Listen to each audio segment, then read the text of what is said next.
Yes, I'm reacting to Sajam reacting to something. You gotta play the content game. So yeah, this is Sajam doing a video about game balance and discussing game balance, and it's in reaction to this tweet from Broski talking about how pro players should be consulted more in fighting game balance, right? And this is something I have a lot of interest in because I think my dream job, like if I were to not be streaming or not do any of this stuff, not competing, 50-year-old Diaphone, I think it'd be really cool to be a game balancer, right? Like the person in charge of balancing Street Fighter, like I guess it'd be like a balance director or a battle director or whatever you want to call it, right? I think that'd be my dream job. So it's actually something I think about a lot, which is game balance, and I feel like it's something that's I think Sajam's going to talk about this, but what I expect from this video is that game balance is way harder than you think, right? At first, it seems like it's something that's really easy because you're like, oh, I'm losing with this character, so therefore this character must be bad, and therefore it needs buffs, which, everything's kind of interconnected. Everything doesn't really work like that, right? And it's really hard to have a holistic view of the whole game by itself, right? So I think first thing is that. I think second thing is just because you're good at the game doesn't mean that you're necessarily good at balancing the game. I think I think there's probably a correlation. The better you understand the game, the better you understand like what's needed, right? But at the same time, like a lot of people are just really good at pressing buttons and they don't intellectually think about the game, right?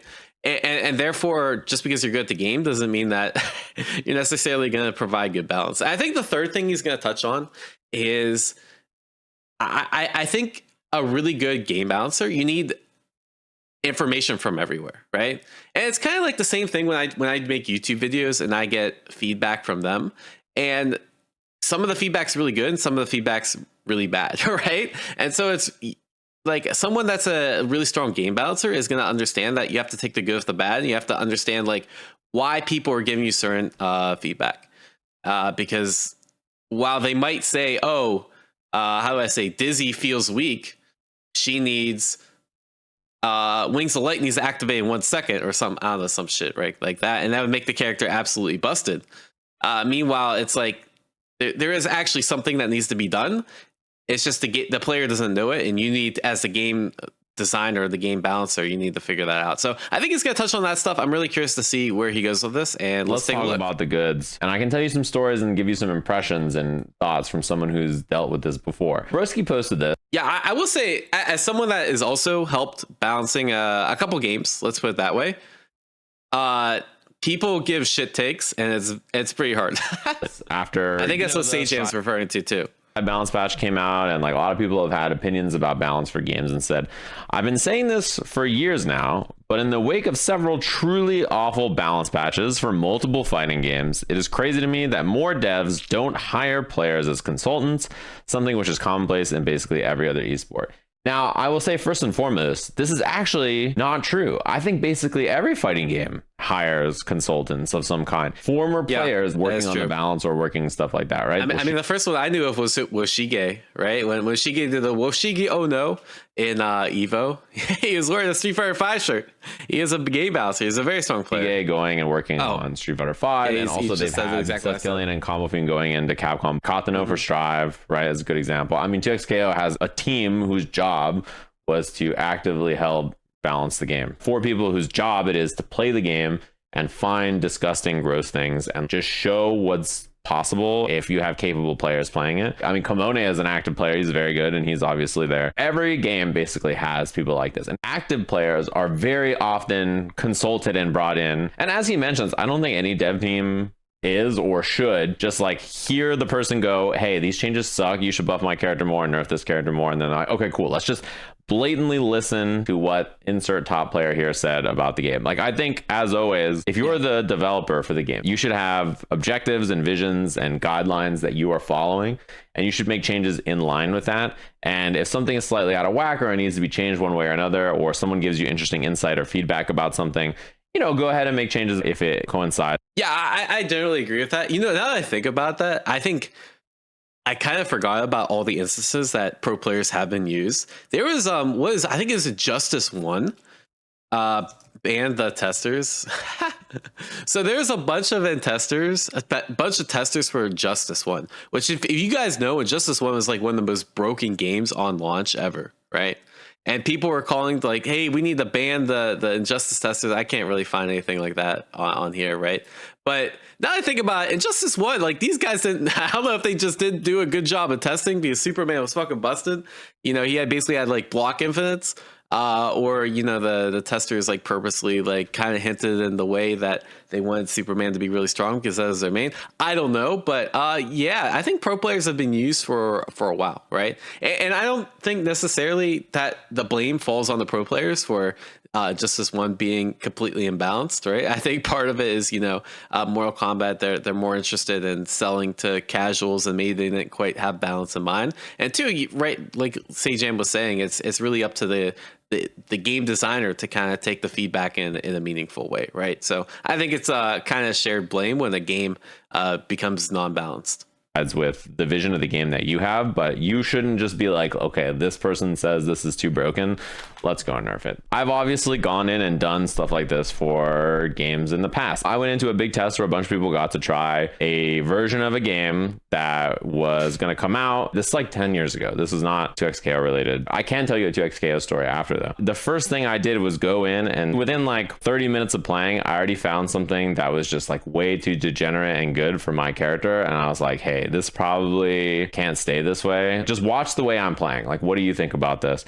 And then they saw it and were like, you know what? That makes a lot of sense. I think what you're doing here is probably a little ham. So they changed it by making the thing that I was doing a little less degenerate, but it made the character more interesting. They were doing more fun stuff because of it. At the same test, there was a person who went in and refused to play their characters because they didn't want to find any changes with them and show anything too strong and get them. Yeah, that's the issue. I feel like if you're gonna use pro players to balance a game, I feel like you need them to be like a disinterested party. Like you need to be like, this guy is banned from playing for like the next like 3 months or something, because yeah, they're gonna like purposely hold back shit and then they're gonna abuse the broken character when the game releases and make a bunch of money, right? Like they're disincentivized to actually give good feedback. Some people, when they give you feedback, myself, was, hey, here's what my character is doing, which is too powerful, maybe, perhaps. What do you think about this? Other people could take angles that are extremely beneficial only to them, trying to 3 months is like, I mean, if you think about, so Rooflemonger and a few others got a review copy. They got an advanced copy of Street Fighter 6 like a week or two early, right? So they could like make content for the game and whatnot. I was offered, I said no because I wanted to do Capcom Pro Tour, right? That was a year ban. You were banned for a year because you got the game a week or two early, right? So imagine like, yeah, maybe 3 months is a little short. All the new stuff that my character is going to have, find powerful, stupid shit, and not tell anybody what my character is capable of, so that hopefully it doesn't get nerfed and they miss it, and then it can make it through the balance patch. That it literally happened. You have the examples. I'm sure you guys have all heard the stories about NRS inviting players in during the MKX and Injustice eras. I'm glad he talks about went in and like, first of all, recorded a bunch of footage that they weren't allowed to. There was like leaked footage from the playtest, but also not telling them about things that they found or like trying to hide things. People would be like, oh, I found this during the test where I was supposed to help balance the game, told nobody about it. And then now that it's out, I'm going to do it in the very first tournaments of the game and like win money. I'll give you another example. After the 2XKO Alpha Lab, hearing a lot of people get to give feedback about it, people's opinions were like, hey, you know what's fucked up? All the other stuff that every other character could do, and spent all of their feedback time arguing about how the characters they played were fine. I mean, it's just like Twitter, right? I mean, this is just modern day Twitter. If you're going to influence how the game is balanced and it actually has an impact because the developers read Twitter, you're going to complain about other characters being too strong, or you're complaining about your own character being too weak. It's actually, I think it's actually part of the modern game fighting meta, which is very unfortunate. I mean, this is pre developers listening to Twitter, but it's kind of the same idea, which is like, hey, let me give feedback in a way that financially benefits me because I'm going to be playing a stronger character. And how Yasuo was like incredibly broken and was doing too much, really obnoxious, and like the game couldn't exist with Yasuo being that way. I don't know if it's selfish. I think there's a lot of like, there's a lot of patches that have released recently, including Guilty Gear Season 4, which I think this is a reaction to, where people are just, they're pissed off, right? And they're trying to find a solution. And I don't know what the solution is. I think part of the solution for Guilty Gear Strive is people are just complaining a bit too much, right? Compared to 10 years ago, games are way more balanced now, right? Compared to 20 years ago, it's infinitely more balanced because we have the iteration cycles are a lot shorter. It's way easier to gate feedback. Developers have more of a focus on balance. So yeah, I think people do complain a little bit but too much, but it is kind of like, I think part of this is born out of like, hey, I don't know how difficult it is to actually balance a game, which I don't fully understand either, right? I don't think unless you're a game battle director and you've worked on multiple games, you probably don't fully understand how hard it is to balance a game. I have a general understanding because I've tried making tier lists of games when they first come out, and they're usually not 100% correct.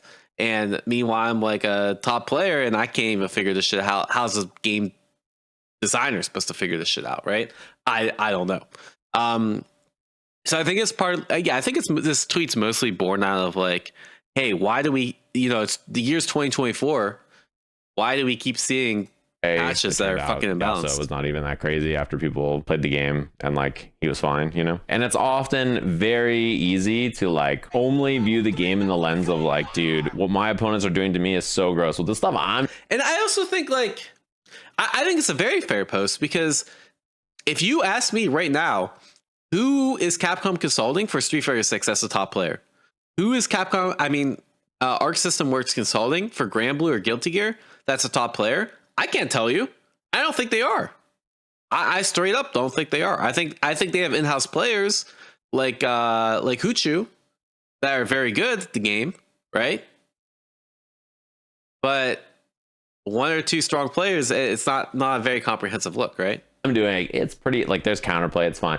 What my opponent's doing is so gross and bad, like, it needs to go. So Keats is a developer, you guys know, he worked on Killer Instinct. Killer Instinct got a lot of feedback from players, they got a lot of feedback from players. Yeah, the only one I know that it works for Guilty Gear Strive is Hoochu, and Hoochu's a very strong player.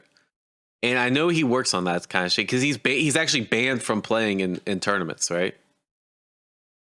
But at the same time, like, it wasn't balanced. I don't know. It's just very tough. It's very tough to balance the game. Places all over the place. Player consultants almost never help.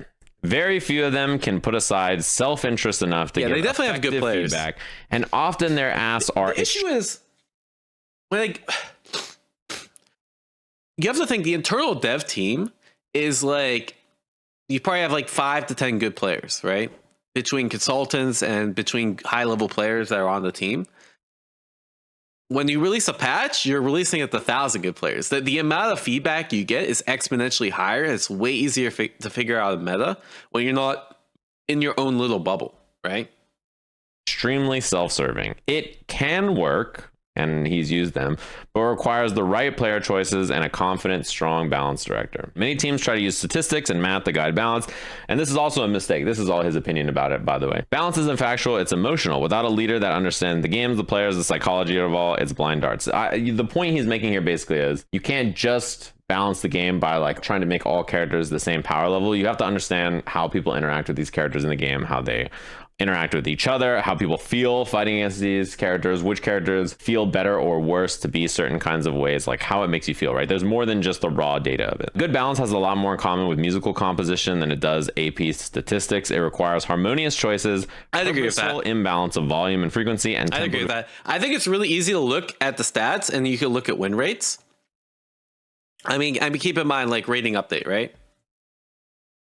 Okay, so I pull up rating up. Wait, that's the wrong rating update. So rating update's a site for Guilty Gear that kind of compiles statistics, right? And if you look at the characters that are at the top, you might be like, oh, Soul, like this character has a bunch of characters that are over 2,000, right? I mean, this is like 25 people that are ranked over 2,000, and you look at a character like Ram, who, by the way, everyone's complaining about Ram right now. Everyone thinks Ramthal is like super cheap. And number 25's lower than Soul, right? So who's more of a problem, Soul or Ramthal? Well, if you look at these statistics, it's actually Soul. So that's the kind of emotional aspect, which is like you have to understand what the community feels and what the future of the character represents, other than just like looking at the raw statistics. I think statistics are a tool, but you have to use them in the correct way to achieve the desired emotional effect. I don't believe most players see competitive balance this way, and I'm sure most game devs responsible for game balance don't see it this way. And I feel, and like I do think. I don't fully agree with Keats, because I do think you can use statistics in a very meaningful way and make data-driven decisions towards balance. But I think it's quite hard because statistics can be very misleading, right? Because if you just look at this, if you just look at the rating, the rating numbers, you're gonna make the wrong decision, right? So it has to be really hard, like Keats said, harmonious with actual like emotion, general vibes of the game. This is why we see so many big misses in the game balance space. Yeah, you can't do stats, emotion, not numbers. Lead, don't follow. And he says, by the way, I met and spoke with hundreds of competitive KI players. Of them, I trust exactly 2 to give me good big picture feedback. And only exactly. I could write a dissertation on like how to use stats. This is actually something I think about a lot. How to use stats to balance a game. And I don't think you have to look at everyone, right? You can't just look at top level, because if you balance the top level, then you're going to have season 1 Honda issues where everyone just complains about Honda and he's fucking broken at low level, but he's trash at top level, right? And I don't think a character like that is good for the game. 10 more to give me narrow but useful rational feedback about balance. I promise every time it ever happens. I remember, there's location tests for Ultra Street Fighter 4. Every single person. Yeah, I actually generally think most top level players, just in general, looking at Twitter, are not good at giving feedback. I know tried their character and said like, this is bullshit. Why does insert X character here get this and my character only got this? And like some of the characters that they were like, dude, why is my character only getting this? That character ended up being like top 5 at the end of the game. They were supposed to get feedback for this. And I remember people saying, hey guys, don't we all agree that this character is like so crazy? We should all write in the same feedback so that hopefully they rallied through feedback to like get characters changed. This is why my approach to trying to give useful feedback has always been to look at what my characters are capable of that seem incorrect. A lot of the feedback that I gave as an example, I think communication comes down to a lot of it, right? If Arc System Works, after they release a shit patch, 2 days later says, hey guys, we hear your feedback, we're working on something, people would not be complaining nearly as much as they do now. 2XKO. The characters I played, I gave feedback about all of them. About feedback is very, developer communication is very important. The problem with that character is he's supposed to be like a mixed character. They can be tricky and has like fun mix. They did like a week later, right? They actually just announced something. Arc System Works. I think they just announced. I don't know if it's on this. So November 6th. But I mean, the patch came out like a week ago at this point, right? and as you notice, like everyone's like, thank you, this is great. And you open up Twitter and you open up home, and people aren't bitching anymore, right? Before I used to open up Twitter and I just see people bitching. And now no one's bitching because they actually communicate, right? Communication is super important. But he's just God at being belligerent, right? Like he basically sends it at you with way too many powerful tools. So my feedback about my own character, my favorite character, was he's too belligerent and powerful. People are too busy about bitching elections. Yeah, that's probably the weakest character in that build, ? My feedback for her was, I think you need to nerf her Rekka. The first hit of her Rekka was a counter hit launch on air or grounded hit, and it's 0 on block, and you could just Rekka into like it's just so belligerent. As weak as I think she may be overall, and maybe I'm not even right about that, right?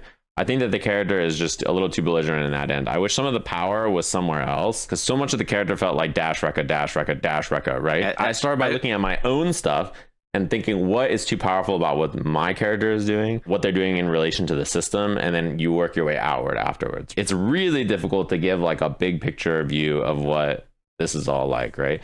So, players do help. They do get involved in balance changes, and they should. I think it's important because I actually do think it's important to hear from top players level, and so you get the characters in their hands to see what's happening, and to see. I think in general, it's just important to get like a broad. The more data you can get, It's just in general, right? Like the more data you can get, the better decision you can make. And I'm not talking about like raw statistical data, like rating update, puddle farm, or whatever you want to call it. I'm talking about the more feedback you can get, the more you can like understand what's true feedback and what's just noise. What the characters are doing and see how they feel about it. And that can be very useful feedback. And some of them are capable of giving you smart suggestions and changes. A player's job is to play. It's not to balance a fighting game. Their job is not to be a designer who looks over all this and makes decisions. It's like for however many like how do I say bad feedbacks you're gonna get, you are gonna get some like diamonds in the rough in terms of feedback. And I think that's really important. And you can also see like you can also get the more feedback you can get the general vibe of like what the community is feeling. Most sense, right? You don't just want feedback from the highest possible level of play. You want player feedback from players who are a little bit weaker than that. And yeah, Joe Macon. That's why like I never bitch about things on Twitter. Like that's why I'm never like, damn, this game's terrible, I'm gonna stop playing Guilty Gear Strive, I'm gonna go play Call of Duty Black Ops, like some people, right? Because as someone that started in 2011 when games were balanced every year or 2 years, when I had to pay $40 extra for the next title update, like who gives a shit? You know, like you can't complain. You either stop playing the game or you you just adapt, right? Because there's not really much else you can do. So yeah, I think it's definitely like an older player mentality where like you're just stuck with what you have and there's no real use of complaining. But now that developers listen and shit, complaining is useful. Then mid-level players, and then weaker players, and then brand new players. You want feedback from everybody to see how they're feeling about the game, because the best players in the world are such a small percentile of the people playing your video game. You also need designers and developers to shape the opinions of these players from I'm doing cool stuff and the things I'm doing are honest and sick, that everybody else is doing nasty shit to me and needs to be nerfed, to like actually take that away and then be like, okay, what actually is powerful? What is actually in line with what we want? You need someone who can like parse the discussion on both sides. It can't just be like, fuck players, am I right, gamers? Anyway, yeah, let's make a video game. Like, who else is it for, right? A very important thing to do is to know which parts of feedback are useful to you and which parts of feedback are not. And you only know that if you're a developer who has a strong idea about what you want your game to be. Yeah, and you're looking for feedback on what is not fitting in the mold of what you want your game to be like. I think the really key word there is, I think the developer really has to have a vision. They have to stick with it, right? Even if that vision is, you know, potentially suboptimal, I still think it's better than like trying to mold your vision to the, how to say, like the circle jerk or the what was it, the mind cluster, the hive mind. I think hive mind was the word I was looking for. That like the Twitter hive mind, because it's just gonna come out like very how to say, very directionless, right? So I think the direction is very how I say, important. And if you're a developer that feels weak or doesn't have confidence in their game and they try to change the game too much, you're going to end up with like something that just doesn't have direction. It's going to feel generic, right? So I think it's really important to like have your vision, stick with it, have the confidence in your own vision, which I think is probably the hardest thing about an actual game developer. And then taking the feedback and being able to take it in stride and understand like how things fit in your vision and how things don't. Job is to do the same thing. As a commentator, as an example, I constantly get feedback in terms of like what people engage with and how they engage with it and what they like and what they don't like. And reading through or recognizing what people say, filtering out their words to intent, and then getting what feedback makes sense and making changes or adjustments based on that, or like staying the course, is a really common thing that you have to do. When we do the slam, right, so many people would come in and bro, it's like even like my YouTube videos, right? Like I'll publish a YouTube video and I'll get like a comment that's like, the music, even when I stream, right, some people will be like, the music needs to be louder, and then the next person will be like, the music needs to be softer. And it's like, all right, how do I balance this shit, right? And even for something as mundane as like streaming or YouTube, which I think is way easier to take feedback in because there's way less variables, people still give conflicting feedback. And I can only imagine as a developer, you're going to get like that times 10. It suggests changes to the format or changes to the way we do things or changes to, you know, something about it. And almost every single time we had already considered the thing that they're talking about, and we decided that it would make it worse. Like, it's a learned skill of like, you have an idea about what you want things to be. It's not just like I stumbled on a random format and thought that'll do, and then just gave it no more thought. You know, we put a lot of time and effort into why we do it this way, right? Yeah. Balancing League of Legends has to be like the hardest, worst job on the planet. If I told you, can you give me your design goal? It's so funny. That means I would fucking love to be in charge of balancing League of Legends. That sounds hard as shit, but I think it's like, it's a challenge, right? Like, you can never be perfect, and you can always constantly learn about like how to do it. But yeah, no one's gonna be you never gonna have everyone happy at you balancing League of Legends, right? Always someone's gonna be mad, but the thing is, you have to appeal to like as many people as you can. I think it'd be a banger job, but yeah, I understand why people would not like that job, like Sajin. And vision for how you would like to balance. Yeah, you have to accept that you'll always be hated. If you're the game balancer of a league, you just have to understand, like, hey, I'm not going to be friends with everyone. You just have to come up to that reality. It's the game. It's got a million fucking characters to balance. The system of the game has so many things that interact with it. There's items that change the characters. There's the summoners. There's everything. And it patches every 2 weeks. So when you're balance patching the game, you must understand your changes are not based on what's happening live. You are patching ahead. They mentioned this for like TFT a lot, where they are like, okay, we shipped a patch, and at the time we needed buffs for this trait because no one was playing in it. It wasn't very good. And by the time 2 weeks later the patch hit, that trait was like the best thing in the game. So then you see the patch notes and you're like, why are they buffing the best thing in the game? And you're like, well, we submitted this patch a week and a half ago. This thing was not very good then. So, you know, you think that shit's easy? Yeah. If I just signed you up for the job, you could just balance 170. What does it mean to balance 170 characters? Balance is like, it's not just, it's definitely not easy. Make all the if you think it's easy, that's like Dunning-Kruger 101, right? Like, it seems like something that'd be really easy on the surface, but when you recognize like everything's really interconnected, and if you change one thing, you kind of like change the whole meta. Which characters make more sense to be certain types of power level, doing the things that they're doing, and which moves can be this strong or not this strong, and feel this way or not be this way. Like, there's so many knobs to tweak to make things feel correctly. As Keith mentioned, you're not just Panda, it's so hard. Like making sure everything feels right to lots of different people. I don't think that's very controversial. I think if there's anything that like everyone understands, is that game balancing is hard, and if you love a character, you're probably going to subconsciously give feedback that is biased, right? Patches like monthly. So characters just got dramatically changed month over month for a while there in season 2. They would release characters and they'd be like, well, turns out this character had an infinite, or turns out this character did way too much damage, or this move is stupid. So our bad, we'll change that. There was just stuff like that constantly, but the game was ever changing. Unlike something like Tekken, patched the game like once every month for a while there. They were just cranking out patches, right? But you didn't have a lot of communication or understanding about what they're looking for or what they're tuning for. Whereas in KI's case, you had a lot more to. Yeah, I think that's a really good point. That a couple of you guys are talking about, like Frying Berries. Balance and fun are not the same, right? Like I said, the easiest way to make a game balanced is make every character the same. And so on top of all the other shit you have to do, which is like, hey, I have to, try to balance everything. I have to try to find an interesting meta. You also have to balance actual game balance and fun. Yeah, it's a hard ass job. Discussion about this is what we're trying to do. This is like an overshot or undershot or whatever, and we're making a change. A downside to a game that changes constantly, there's a lot of feeling of like, you should just swap to the most powerful thing today. You might as well just play this really insane thing right now, and then when it gets nerfed in 2 weeks, play the next insane thing. And then I'm assuming that the reason Bison and Akuma are not getting shot yet in Street Fighter is because so many of the players are playing their World Warrior and CPT qualifiers right now.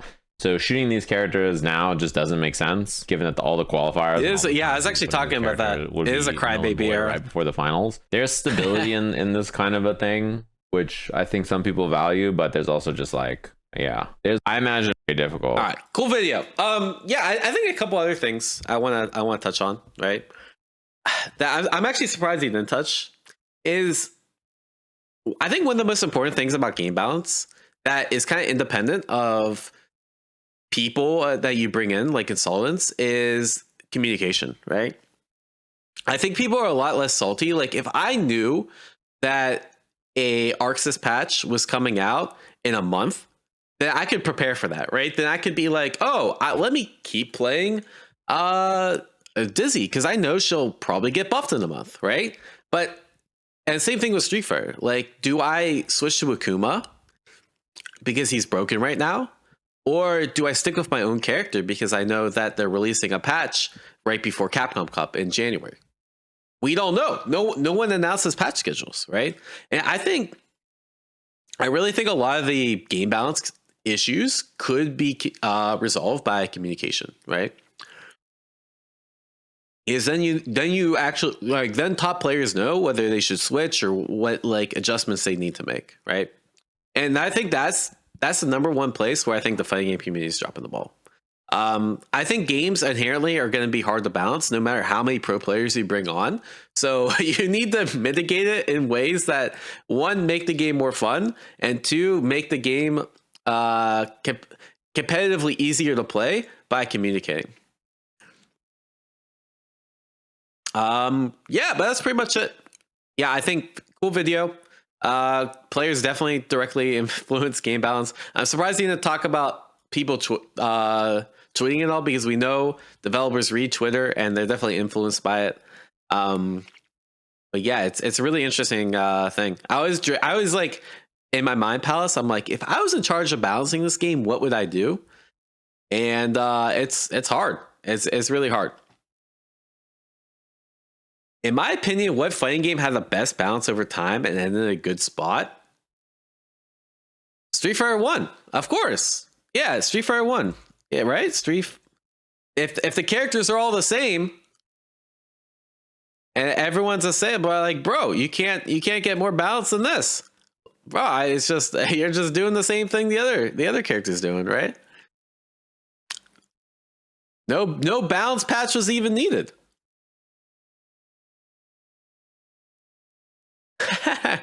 Everyone says that game's trash. Curious? Yeah, the Street Fighter 1, the worst fighting game. Yeah, balance does not inherently make a good fighting game. I hate to break it to you. Yeah, Footsies. Footsies. Yeah, Footsies is also a very balanced game. Although I do think Footsies is a better game than Street Fighter 1. Dive Kick is also very balanced, right? There's a lot of things that can go to. I could talk about this for years. But anyways, yeah, cool video. You want to see more React content, like, share, subscribe, and take care, y'all. Peace.